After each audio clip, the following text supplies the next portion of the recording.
Welcome to the Tool Review channel, and on today's episode we are taking a look at the FUJIYA 3000N-225 combination pliers, or they also call them lineman pliers, but to me they more look like combination pliers, just the way that they have the head look on them. Now, like I said in my previous FUJIYA review, I had been watching a bunch of different YouTube videos on different FUJIYA pliers, and figured, hey, these look like a fairly interesting pair of pliers, and the prices definitely aren't that high on them, so I decided to pick up a few pairs, and this is just one of the pairs I decided to pick up. But as you can see right here, you got your FUJIYA logo right there, you have your model number right there, and you got made in Japan right there as well. And then I'm assuming this mark right here is when they were manufactured. But as you can see, you got a rivet head right there, and I have a bunch of oil coming out of mine, as I did oil these up before the review. And then as you can see, your rivet is close to the cutting edge right there. And this is why it more reminds me of a pair of combination pliers, because normally either the cutting edge would go a lot further, or the gripping edge would go right to the cutting edge.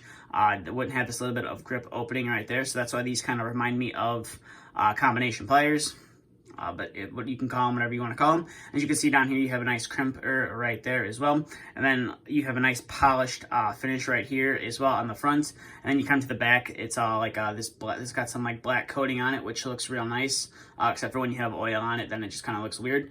But that's just because I just oiled these up. But overall, these are definitely a nice looking pair of pliers. And then you come down to your handles. You do have FUJIYA on both sides of your handles. Just an imprint into the molding. The handles definitely are a little bit different they're more of a different style comfort grip, I will say. It's not the big bulky like comfort grip you would see on Knipex, FUJIYA, and like Klein. It's like a slimmed down version. It's, I would say quite a few steps above just the standard dipped handles. And I do like it a lot. It definitely does feel a little bit comfortable in your hands. It's not like the gripped or the dipped handles where after a little bit of a while holding in your hands and using it, it feels uncomfortable. And then you come to the back end of the pliers, and you can see you have two tether points right there as well. So if you're working at a height and you're afraid of these falling, you could tether them off to you as well. So that is a nice feature there as well. But enough rambling on about that. We'll get to some testing and see what these pliers can do. So like I like to start off with in almost all my plier review videos, we're going to start off with some 14 gauge stranded wire. We'll see how well these can cut through that. And as you can see, has no problem cutting through that. The 14 gauge stranded wire, no problem whatsoever cutting through that. So now we'll put that off to the side, and we'll bring in some 12 gauge stranded wire, and we'll see how well it can cut through this. And as you can see, definitely has no problem cutting through that as well. It's fairly nice, fairly smooth cut, which is super nice. You're not having to use a lot of pressure to get through the material as well. Now we're going to move into some 10 gauge stranded wire right there. And definitely, once the wire gauge gets a little bit larger, you can definitely feel it's a lot easier to cut through the wire with our high leverage design. You barely have to put any effort into it, as you can see right there. I barely have to put any effort into cutting the wire right there as well. So now we'll bring in some 14-2 with ground Romex wire, and we'll see if these combination / linesman pliers can get through this. And as you can see, cuts through it no problem. It's a fairly smooth cut. You don't really have to use that much pressure to get through it. Normally when I cut through some wire like this, the camera kind of shakes a little bit, but as you can see, cuts through it like it's nothing. So that was the 14 gauge. Now I'll bring in some 12-2 with ground and see how well it can cut through this as well. And as you can see, definitely gonna have to use a little bit more force there, but you can get through it. It's kind of hard to do with one hand, but if you do it right, you're able to cut through it no problem. So that is all of the different wires you can cut through. Cuts through it no problem. Just the 12-2 with ground, you got to use a little bit more force on there, but everything else that it cut through, fairly smooth cutting. Definitely a nice cutting edge. And we'll look at it, see if you can see through it. And obviously you can't see the white background or my hand through the knives in the background, so it's definitely a super sharp knife. Now we'll bring in I believe this is the 632 screw, and we'll see if these combination / linesman pliers can cut through that. See how well they can do there. Definitely gonna have to use a little bit of force there. But as you can see, it has no problem cutting through the 632 screw. The little piece did kind of stick in there. Just open up the pliers a little bit and it should fall right out. So now we will try the, I believe this is the 832 screw. See how well it can cut through this. Probably gonna have to use a lot of force on here. Sorry if the camera shakes, but definitely gonna have to use quite a bit of force. Gonna have to use 2 hands to cut this one. But as you can see, it'll cut through that. You definitely got to use a little bit of force to do it. And the edge isn't the cleanest, but it will get through that definitely with some force. And we'll take a look at the jaws one more time, and all you just see is some fragments and some of that finish come off, but you can't really see through.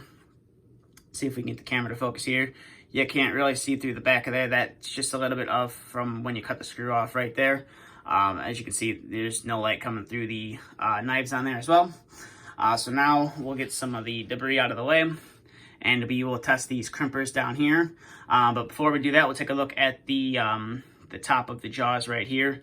As you can see, it's just a standard, the jaws are going in one direction. It's not cross-hatched or anything, so that might prevent you from getting a good grip on the wire. And it's not really a big gripping point. It's kind of a small gripping point, so that could be another area of concern if you needed to grip some wire and pull it or twist it together. That's not the greatest right there. So now we'll get to testing the crimper on this. And I have high hopes for this, so hopefully those hopes pay off. As the last pair of these that I tested with the crimper turned out phenomenal. So we're going to bring in some 14 gauge wire right here, and we're going to crimp a terminal on there and see how well these work on there as well.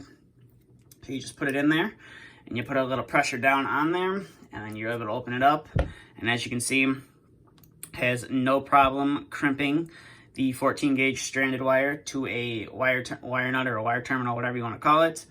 So now we'll bring in some 12 gauge wire, just 12 gauge stranded wire, and we'll see how well they can crimp onto here as well. So we'll put the little terminal on there, and we'll crimp it on and see how well of a crimp we can get on this wire. And as you can see right there, it does a fairly nice job crimping it on the wire. It's a little crooked, that's my mistake. But as you can see, it's definitely not going to be going anywhere anytime soon. So now we'll bring in some 10 gauge stranded wire and see how well they can get through that.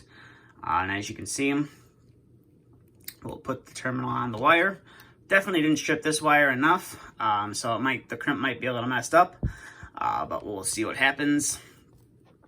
Put a little pressure on there, and as you can see,